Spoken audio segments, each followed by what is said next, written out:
Hoje nós temos, na segunda parte, o Dr. Plineu Almada, que vai falar sobre o processo de envelhecimento saudável. Obrigado pela oportunidade, é sempre um prazer estar aqui conversando com vocês. Eu acho que um dos capítulos importantes aí do envelhecimento são os suplementos, vitaminas, né? Se pudesse falar no geral, o que normalmente tem evidências que possa valer a pena as pessoas suplementar? Então, a questão é a seguinte, esses suplementos, quer dizer, se eu tenho um déficit, uma deficiência de vitaminas ou minerais ou proteínas, eu tenho que suplementar. Isso não há dúvida, as vitaminas são cofatores em várias reações no organismo. Entretanto, a grande dúvida é assim, eu não tenho essa deficiência e será que se eu suplementar eu vou ter um envelhecimento com melhor qualidade? Isso começou há muito tempo. Em 1956, um pesquisador chamado Dan Harman lançou a ideia de que nós produzimos, nas nossas reações orgânicas, substâncias, espécies reativas de oxigênio e de nitrogênio, que ele denominou na época de radicais livres. E que esses radicais livres seriam, na verdade, as sobras dessas reações. Então eu tenho lá a água são dois átomos de hidrogênio com um de oxigênio, né, H2O, mas claro que na natureza a combinação não é tão perfeita. Então eu vou sobrar radicais de oxigênio, de hidrogênio, né, e isso vai levar a uma instabilidade nas células que também são compostas por essas substâncias. Muito bem. E aí ele viu que algumas vitaminas, alguns minerais têm um efeito que poderia antioxidante, ou seja, combater de certa forma, neutralizar esses radicais livres. Isso vem sendo muito estudado desde então, com épocas de mais moda e de menos moda, e que você vê que, do ponto de vista bioquímico, laboratorial, você consegue resultados interessantes. Mas isso não se mostrou tão interessante no uso clínico. Talvez porque as combinações que a gente use, elas não sejam adequadas. Então, quando eu vejo estudos epidemiológicos em que isso é feito, por exemplo, com a dieta mediterrânea, em que eu tenho frutas, grãos, cereais, né, e que eu tenho vitaminas de todas as ordens ali combinadas, porque quando eu falo, por exemplo, vitaminas, os carotenoides, eu tenho 60, 70, né? Quando eu falo de vitamina E, né, nós temos 8 formas isômeras, pelo menos, da vitamina E, né? Então, assim, qual que é aquela que é efetiva? Então, quando eu vou passar isso para um suplemento alimentar, para um comprimido, eu tenho que fazer escolhas, senão vai ser um comprimido enorme, né? Então, nos estudos, e eu participei de alguns nessa área em outros tempos, né? Mas assim, em estudos populacionais, você vê que com o envelhecimento, realmente o estresse oxidativo é maior, a produção desses radicais livres é maior. A questão é como combatê-los. Então, quando eu vou lá e ajusto a dieta desse indivíduo, né, a alimentação, eu realmente consigo diminuir in vitro, quer dizer, no laboratório, essa condição de estresse oxidativo. E muitas vezes utilizando suplementos vitamínicos também. Agora, os estudos clínicos querem saber desfechos. Tá bom, você arrumou isso, mas isso diminuiu a chance do indivíduo ter doença, ter câncer, ter infarto, ter acidente vascular encefálico, ter demência? Não. Né? Existem estudos, e aí tem a grande contradição, né, dos estudos científicos. Tem estudos que sugerem alguma grande chance sim, a diminuição de tal substância provoca tal coisa. Tá, se tem a deficiência, tá certo. Mas se não tem, nós não temos. Então, quando você comentou aí, ômega 3, né, então tem vários estudos mostrando que ele diminui, por exemplo, os triglicérides séricos, né, que é uma espécie de gordura, né?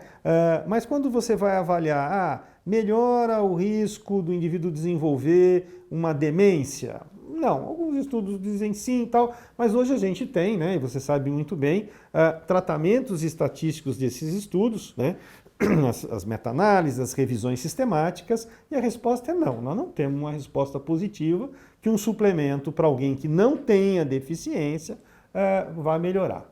Exceção feita à vitamina D, né? A vitamina D já tem vários resultados importantes que mostram que melhora a força muscular, diminui o risco de de um idoso cair, provavelmente porque melhora a força muscular, melhora a força óssea, que essa é uma coisa, né? Voltando à história lá da mobilidade, que as pessoas não enxergam. Então, as pessoas ficam preocupadas se ela tem uma diminuição de massa óssea, se tem osteoporose, mas não dá para você falar em perda de massa óssea sem falar em perda de massa muscular que está ali do lado.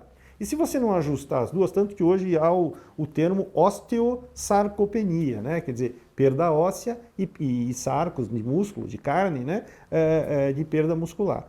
Então, os suplementos eles são necessários, sim, se você tiver pelo menos a dosagem dessas substâncias e você perceber que há uma falta. Por exemplo, não é infrequente você ter vitamina D baixa ou vitaminas do complexo B baixas, né? Cuja fonte alimentar é a carne vermelha. E muitas vezes o idoso acaba não comendo carne vermelha porque ela é mais rígida e ele tem uma perda de massa e de força muscular na região masseteriana e ele não consegue mastigar, ele prefere não comer. E isso acarreta muitas vezes uma deficiência. Acho que tem todo esse, em relação à vitamina D especificamente, qual é o nível adequado, né? Parece que esse nível, sei lá, devia ser ao redor de 25, coisas assim, que já tem pessoas que defendem um nível mais alto de vitamina D. Nesses estudos, né, sugere que vamos dizer assim,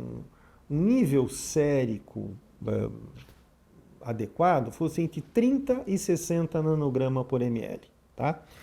Abaixo de 30 você parece começar a já ter um prejuízo, abaixo de 20 muito mais, né? Que seriam a insuficiência e a deficiência, né? Então de 30 a 60 em tese. Nós chegamos a fazer estudos aqui com população longeva, né? Tentando relacionar alguns aspectos, como por exemplo, será que ela tem uma capacidade anti-inflamatória? E essa era uma das ideias. Na Covid se discutiu. Realmente não observamos isso em longevos. Pessoas com mais de 80 anos, a vitamina D não tinha nenhum papel inflamatório. Mas existem vários estudos sugerindo uma possível imunomodulação. Agora, claro que quando a gente tem uma fumacinha, né, as pessoas fazem várias ilações sobre ela, então aí começou a vitamina D bom para tudo, né? Não, ela é importante e bem estabelecida para a força óssea e para a força muscular. Isso é bem estabelecido. Agora, a creatinina, por exemplo, que também está relacionado ao ganho muscular e algumas pessoas falam até de um ganho cognitivo. Tem evidências? A creatina, ela é um aminoácido importante e que começou a ser utilizado muito por jovens atletas ou jovens que fazem musculação. Então, onde ela está relacionada? Ela está relacionada realmente à explosão muscular. Então, por exemplo, quando você toma esse aminoácido, é por algum tempo. Então, olha, eu pretendo lá fazer uma prova, eu vou correr, eu vou ter uma competição esportiva, né? Então eu posso fazer uma preparação de 3 ou 4 meses, porque realmente ela dá explosão muscular. Aumentar a massa muscular é bem discutível, né? Então tem estudos que sugerem, mas assim, ser associado ao exercício físico. Então, vamos pegar um indivíduo já com menor massa e força muscular, né? E ele começa a tomar creatina para essa reversão. Não vai acontecer absolutamente nada. Mas se ele fizer exercício físico associado com fisioterapeuta ou algum específico com um educador físico, né? E fizer uma suplementação, e aí tem outros aminoácidos mais importantes, né? Os chamados BCAA, né? Que você vai ter, e outros, né? Mas que você pode ajudar na força muscular. É muito importante esse ponto com relação ao exercício, E eu comentei no jejum intermitente que existia muito isso. A pessoa lá vai fazer jejum e vai gastar a própria energia do músculo, o próprio açúcar do músculo. E quando você faz exercício, você tem ruptura da fibra muscular. E esse processo necessita de uma reparação dessa fibra muscular que vai muito aminoácido. Então, de forma geral, se recomenda que esse paciente, essa pessoa, use um pouquinho de carboidrato para gastar durante o exercício. Eu vou fazer agora pilates, eu vou andar, eu vou fazer um exercício mais vigoroso. Ora, alguma coisa que me dê um açúcar para eu queimar durante esse exercício e não queimar o açúcar do meu músculo. E depois sim, eu use aminoácidos, né? E aí tem, por exemplo, o whey protein ou BCAA.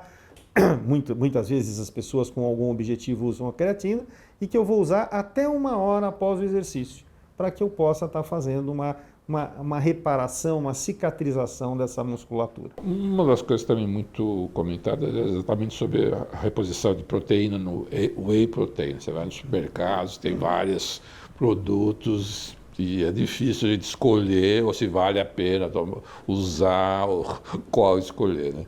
E pela importância, né, desse produto, qual é a sua recomendação? Eu acho que ele é muito útil, sim, e muito digerível, né? Então, você utilizar primeiro aquelas formas que vai ter no rótulo, né? Que é isolado, hidrolisado, né? Quando você tiver uma carga maior proteica mais interessante, então tem muitos que tem em torno de 24 gramas por porção de aminoácido. É diferente, né, da pessoa falar, então, mas eu não tomo whey, mas eu como um peito de peru depois, ou um bifinho. Só que até você digerir isso, vai passar essa 1 hora que seria importante na reparação muscular. Então o whey protein, ele tem essa função importante. Você pode tomar lá, ele é gostosinho, você pode tomar com água, com leite, com suco, né, após o exercício físico, e vai ter um sentido, sim, porque você não vai gastar o seu músculo. Então tem pessoa que começa a se exercitar, né, e não faz suplementação e ela perde, na verdade, massa muscular, né? Você emagrece, toda vez que a gente emagrece, você perde gordura, mas você perde músculo também, né? Então, você tem que usar após o exercício. Agora, muitas vezes você pode usar como outra estratégia, né? Então, é uma estratégia que às vezes a gente tenta usar, né? Então você chega, meu caso, talvez o seu, a gente chega muito tarde em casa. E aí você vai comer mais tarde. E muitas vezes, quando você usa um alimento proteico, você fica você consegue conter a sua saciedade, né?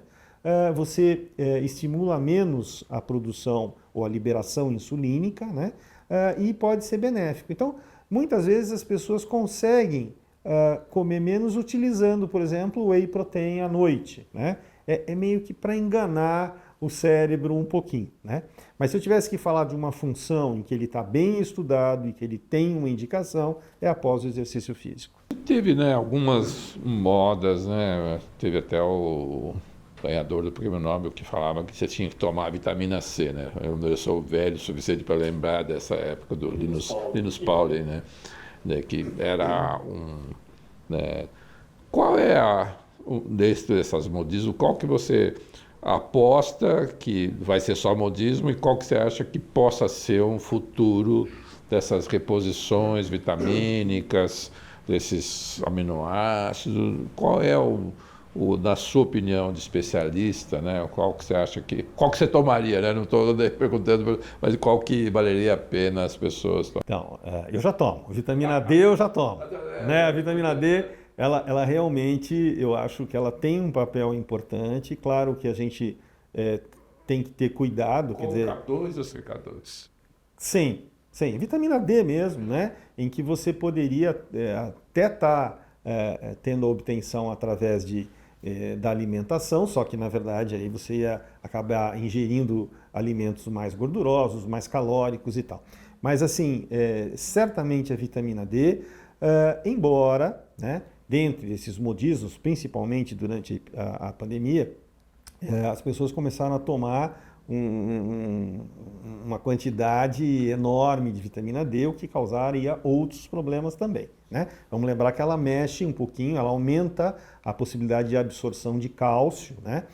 e você mexe nesse metabolismo cálcio-fósforo, então tem alguns cuidados aí para ser tomados. Mas a vitamina D eu acho que ela está bem consolidada. Vamos lembrar que nenhuma vitamina, nenhum suplemento vai resolver o problema de ninguém se outras coisas não forem também pensadas. Mas a vitamina D é uma delas. A vitamina C, se o indivíduo não tem uma alimentação com frutas cítricas, enfim, né, limão, laranja, abacaxi, melão, né, muitas vezes, né, principalmente idosos, a gente tem a vitamina C mais baixa. E ela participa de uma série de reações químicas no organismo. Entretanto, o uso indiscriminado dela, ou seja, doses maiores como Linus Pauling achava, a gente já tem estudos mostrando que podem ser danosos. Além de aumentar riscos, por exemplo, de fazer cálculo renal, ou de aumentar muito a absorção de ferro, tem um estudo interessante, né, de ciência básica, mas muito interessante, mostrando nessa ideia dos radicais livres, que quando você usa uma substância potencialmente antioxidante e aumenta muito a concentração do sangue nela em relação às demais, então eu tomo muita vitamina C e não tomo vitamina E, beta-caroteno, enfim, um monte de outras dessas, eu perco esse potencial antioxidante e essa substância se torna pró-oxidante e lesa a célula, né? Então esse combo tem que ser muito bem pensado. E a vitamina C hoje é muito utilizada até para acidificação urinária. Com o envelhecimento a gente vai perdendo a acidificação urinária e tendo um risco maior, uma das causas, para a infecção urinária mais incidente. Então, talvez fosse interessante. Mas dessas todas, eu acho que a vitamina D ela está bem consolidada. As outras vitaminas, eu acho que elas têm um sentido muito grande se eu tenho uma deficiência. Então, por exemplo, o indivíduo que tem diabetes, 20% de indivíduos com mais de 60 anos têm diabetes. Ótimo. Esse indivíduo toma um dos remédios importantes para o controle, que diminui a velocidade de absorção de açúcar, que é a metformina, um medicamento usado há mais de 40 anos. Em relação ao medicamento metformina, qual é a importância dele no envelhecimento? A metformina é um medicamento que se usa há mais de 40 anos, né? É uma biguanida e ela diminui a velocidade em que a glicose é absorvida no organismo. Então, é um remédio utilizado para diabetes, né? Principalmente para aquelas pessoas que têm que é 20% dos idosos, em que você tem uma obesidade. Então, você vê a foto daquele indivíduo que está mais gordinho em cima, com as pernas mais finas. Ele é um indivíduo que sempre mereceu o uso da metformina. Muito bem. Só que hoje se sabe de vários efeitos desse remédio, efeitos benéficos, efeitos pleomórficos, né? Então, ela está relacionada até a menor incidência de câncer coloretal, uma série de outras situações. E vem sendo estudado, né, com relação à longevidade. Então, todo medicamento, né, que acaba mudando um pouquinho o metabolismo parece influenciar numa longevidade. Então, por exemplo, nas nossas células existem receptores, né, que vão ativar vias metabólicas. A metformina parece inibir uma dessas vias, que é a via da insulina. Claro, ela diminui a velocidade de absorção de glicose, você precisa de insulina para a glicose entrar na célula, então ela tem um efeito e outras ações dela no receptor. Muito bem, então é uma droga de 40 anos de uso, segura, e que vem sendo barata e que vem sendo pesquisada no envelhecimento e aparentemente com sucesso. Um efeito desagradável dela, né? Ela acaba inibindo a absorção de vitamina B12. Então, muitas vezes, indivíduos que tomam metformina, eles precisam avaliar os seus níveis séricos, né, no sangue de vitamina B12, porque podem ter uma deficiência e aí sim precisam ser suplementados. Mas drogas como a metformina, e existem outros, hoje existem medicamentos modernos para o tratamento do diabetes e tal, vêm sendo estudados, inclusive em associação, para ver se promovem uma longevidade mais saudável, evitando, né, esses receptores de membrana. Eles, na verdade, funcionam como vias de sinalização metabólica, né? Então, onde você gasta mais ou menos energia celular, né? Esses medicamentos podem alterar esse trajeto. Então, isso já tem sido visto experimentalmente, né, em animais e tal, e agora tem vários estudos em humanos, né, e que há uma forte tendência a que eles sejam benéficos. Agora, por muito tempo, né, se já preconizava o uso do ácido acetil salicílico, né, o AAS, em doses menores como efeito preventivo, né? Qual é a sua opinião? Outro medicamento antigo, barato, né, e efetivo, né? Então a gente já sabe que tem um efeito muito grande, né, na prevenção secundária, né, de doenças cardiovasculares. Quer dizer, aquele indivíduo que já teve um infarto, ou que tem angina, ou que comprovadamente já tem alguma alteração nas artérias coronárias, ou mesmo encefálicas, ele parece ser bastante beneficiado pelo uso de ácido acetil salicílico, que é, na verdade, né, um antiagregante, um antiadesivante de plaquetas. Então, como popularmente se fala, ele afina o sangue, mas ele evita, na verdade, de certa forma, a formação de a aglutinação de alguns elementos figurados do sangue. Então, ela é benéfica. Agora, para a prevenção primária, aquele indivíduo que nunca teve nada, né? Então, tem vários estudos que já tiveram modas, né? Acima dos 50 anos eu devo usar essa dose mínima, que vai aí de 70, a partir de 70 miligramas, o ácido acetil salicílico já tem uma propriedade antiagregante, antiadesivante, na verdade.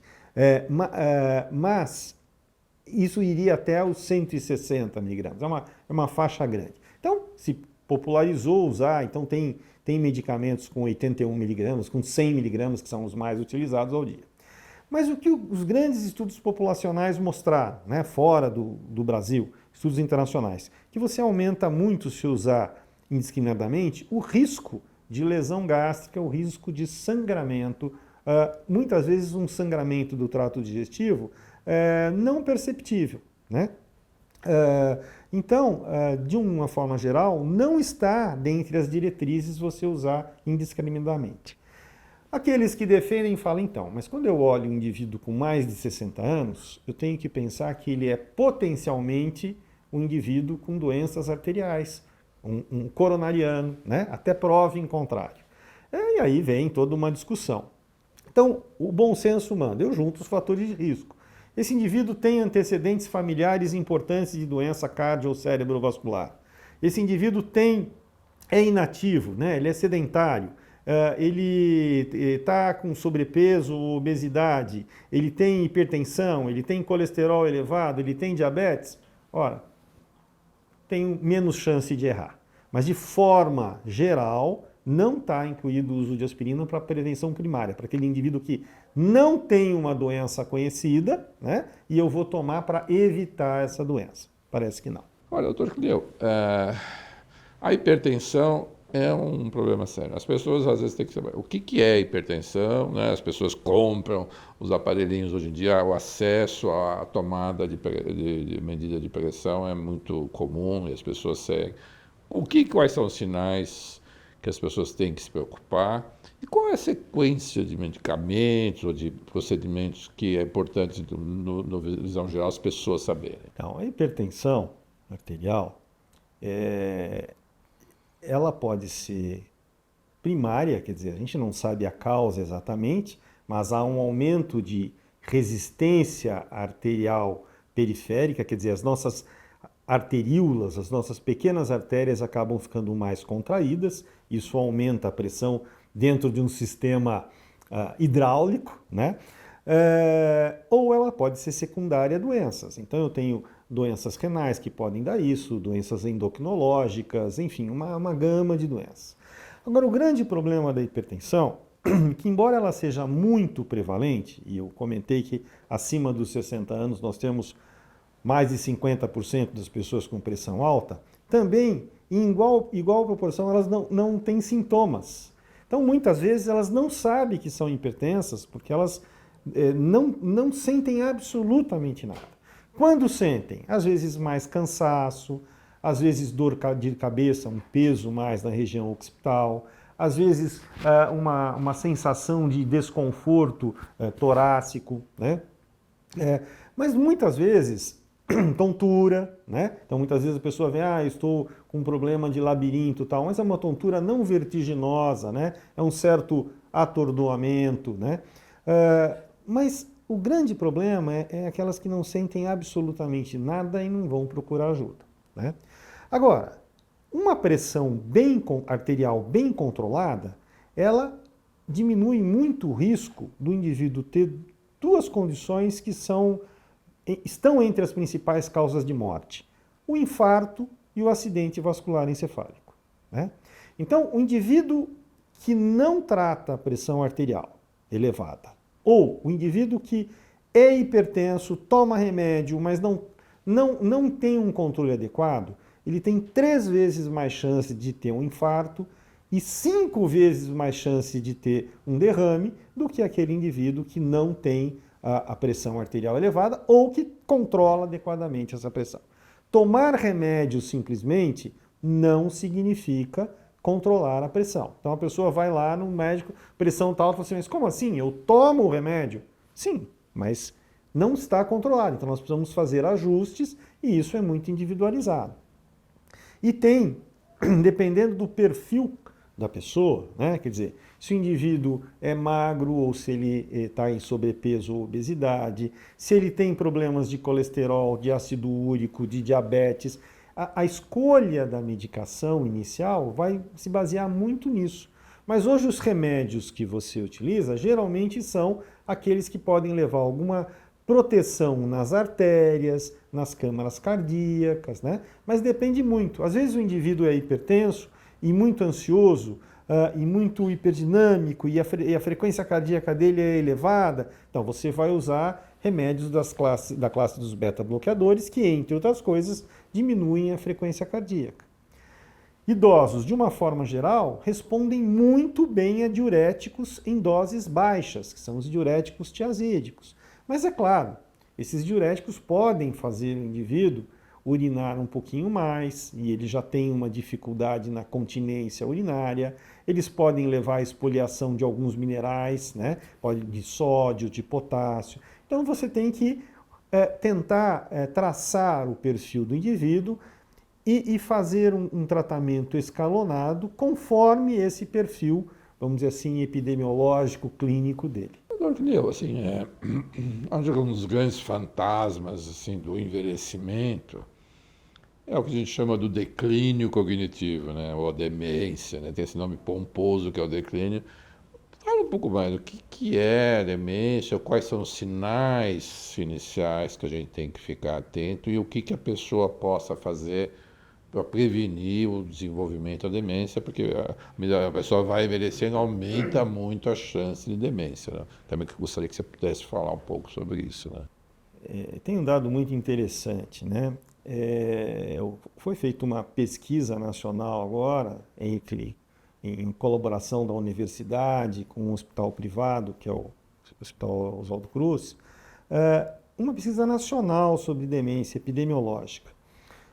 E se mostrou que praticamente 80% das pessoas que têm demência não sabem que têm, ou as famílias não sabem, porque confundem esse declínio cognitivo patológico, né, com um possível declínio cognitivo associado ao envelhecimento. Então, assim, o envelhecimento ele não é doença, né?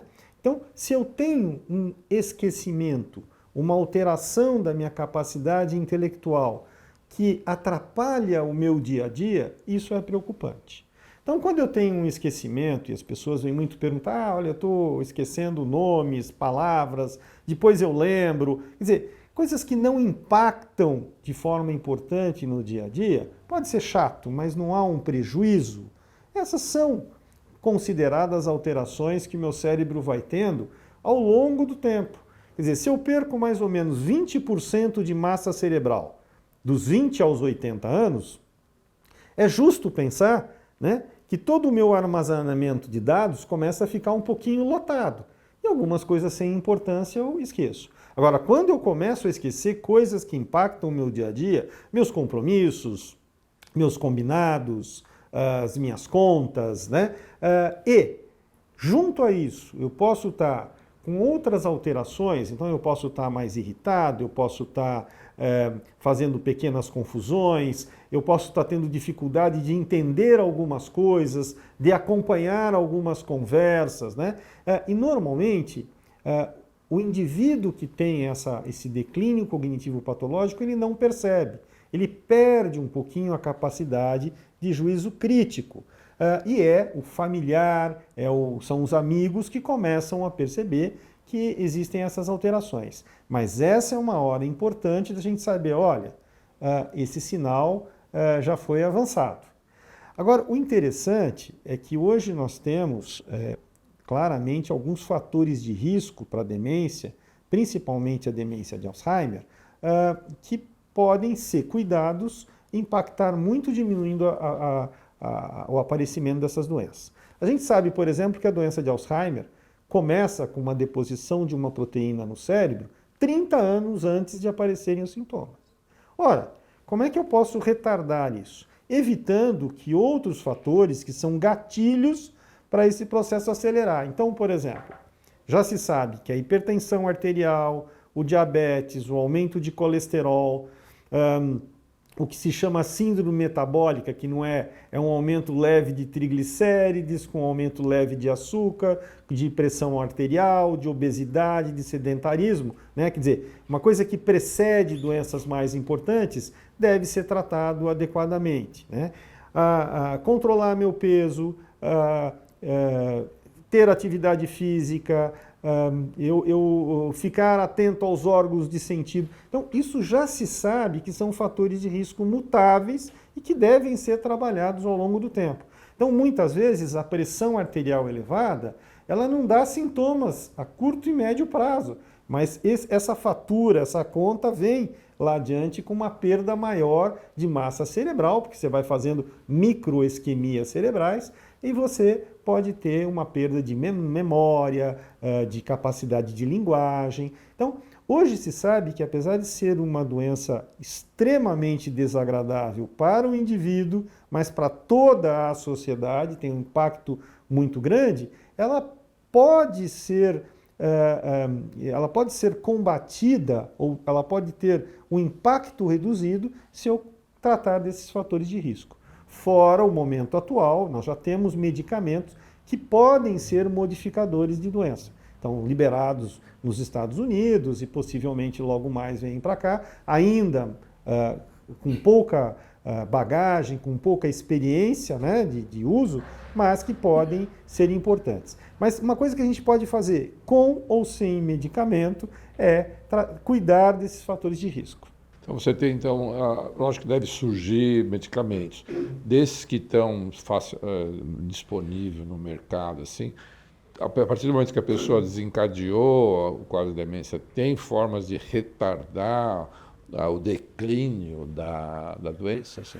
Os medicamentos sintomáticos, que é o que a gente dispõe hoje no nosso país, eles na verdade não retardam a doença, mas eles minimizam os sintomas da doença.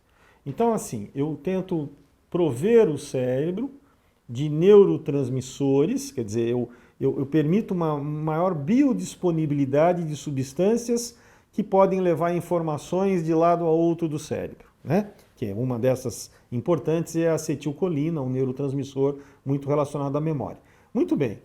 Ora, se o indivíduo tem uma forma lenta da doença, e quanto mais velho esse indivíduo começa a ter sinais da doença, por exemplo, demência de Alzheimer, mais lenta a evolução. Vamos pôr um marco aí acima e abaixo dos 75 anos. Então, se esse indivíduo tem a doença mais lenta e eu estou conseguindo diminuir o impacto dos sintomas, né, isso vai ficando bem mais ameno.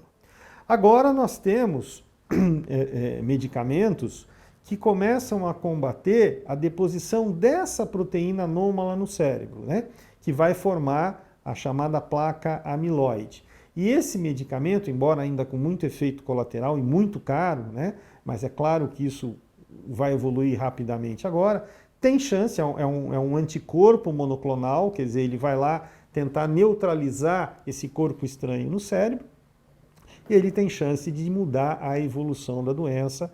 E isso está sendo utilizado hoje para aqueles indivíduos que ainda não desenvolveram a doença. Quer dizer, tem sentido eu pegar e falar, olha, eu vou mapear, e isso está crescendo muito agora no mundo, tanto com inteligência artificial e tudo. Eu falo assim, olha, eu preciso fazer um check-up desse cérebro. Eu vou lá mapear se você tem um risco de Alzheimer, vou agir nos fatores de risco e talvez já introduzir um medicamento que possa evitar. Dr. Kneu, assim, eu pudesse falar um pouco sobre o sono do processo de envelhecimento, porque eu como psiquiatra, a gente vê muito as pessoas fazerem o uso de benzodiazepínicos, ou desses das zonas do Zolpidem, né? Queria primeiro falar assim, qual é o processo normal do sono, da expectativa do sono no processo de envelhecimento e, eventualmente, os riscos desses medicamentos. É muito fácil ter o remédio para dormir, e qual é o resumo desse assunto tão importante aí? Importante e difícil. Na verdade, assim, o sono, né? Durante o sono ocorrem vários processos metabólicos, a liberação de várias substâncias, de hormônios, né? E é importante você ter um sono com qualidade. Uma maneira da gente olhar isso é tentando observar o dia seguinte. Quer dizer, eu acordo cansado, eu preciso dormir durante o dia, ou esse sono, apesar de eu dormir 5 ou 6 ou 7 horas, eu estou disposto no dia seguinte, não tenho nenhuma alteração na minha capacidade de concentração. Ora, o número de horas não é tão importante quanto a qualidade dessas horas dormidas, né? Agora, para aqueles indivíduos que não conseguem dormir, ou porque têm dificuldade na manutenção do sono, muitas vezes causada por problemas como ansiedade, transtornos de ansiedade, isso é muito comum, ou na dificuldade de iniciar o sono, esses indivíduos eles devem ser, se possível, estudados de uma maneira mais adequada. Então, existe um exame em que eu vou registrar, na verdade, a qualidade desse sono, né? Então, que é a polissonografia, e muitos desses indivíduos, por exemplo, podem ter o que se chama de síndrome de apneia obstrutiva do sono, né? Onde, por algumas razões, mas principalmente pelo relaxamento do palato mole, vai entrar menos ar, menos oxigênio, e esse indivíduo acaba, durante o sono, muitas vezes roncando, que é um sinal de alerta, ele acaba tendo uma diminuição da oxigenação, por exemplo, de órgãos como o cérebro. Isso vai ter um preço grande, ou ao coração, então ele começa a desenvolver hipertensão noturna e compensações como aumento de câmaras cardíacas, enfim, promove até alterações estruturais orgânicas. Então isso é interessante ser estudado. Agora, claro que isso depende da disponibilidade do indivíduo, do método onde ele mora, né? Enfim, tem algumas dificuldades. E muitas vezes, né? Quer dizer, o impacto no indivíduo é assim, olha, mas eu não consigo dormir, eu não consigo... E aí, muitas vezes você lança a mão, né? De alguns medicamentos, né? Se você não consegue, só com orientações do tipo, olha... A higiene do sono. Higiene do sono, né? Vá para a cama e não leve coisas...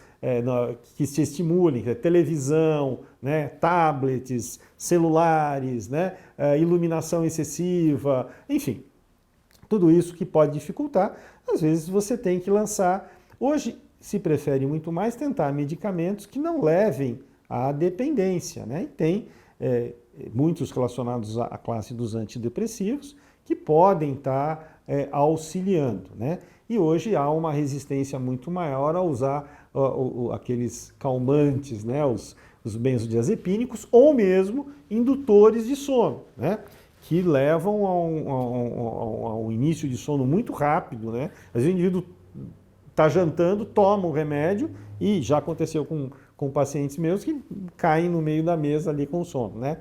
E que esses medicamentos estão mais associados a desordens cognitivas ao longo do tempo. Claro que isso depende da dose, do indivíduo, de qual remédio e por que ele está usando, né? Muitas vezes ele tem condições clínicas ou condições de saúde mental que vão propiciar o desenvolvimento de um quadro demencial e o remédio só está ali talvez ajudando muito pouquinho. Mas sempre a preocupação como psiquiatra, né, é o uso crônico dos benzodiazepínicos, né, os remédios terminados em tan, né, o Lexotan, o clorazepam, né, que tem uma prevalência alta, né, as pessoas usam por 20, 30 anos, né, e agora, obviamente, tem esses novos remédios tipo Zolpidem que acaba tendo, não só tem o declínio cognitivo, ele tem algumas evidências de acidentes domésticos, de quedas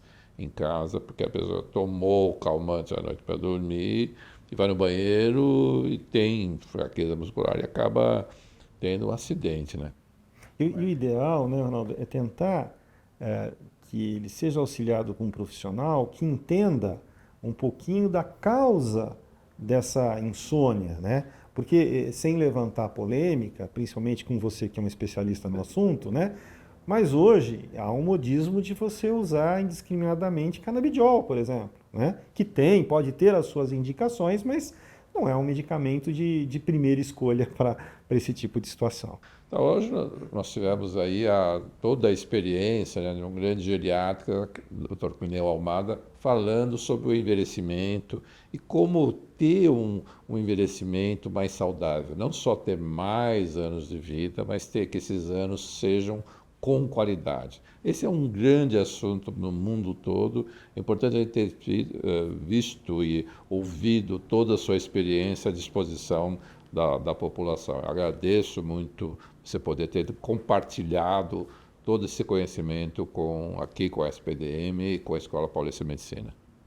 Eu agradeço a oportunidade e parabenizo a iniciativa, porque eu acho que levar informação de uma forma adequada, de uma forma científica à população é um bem muito grande.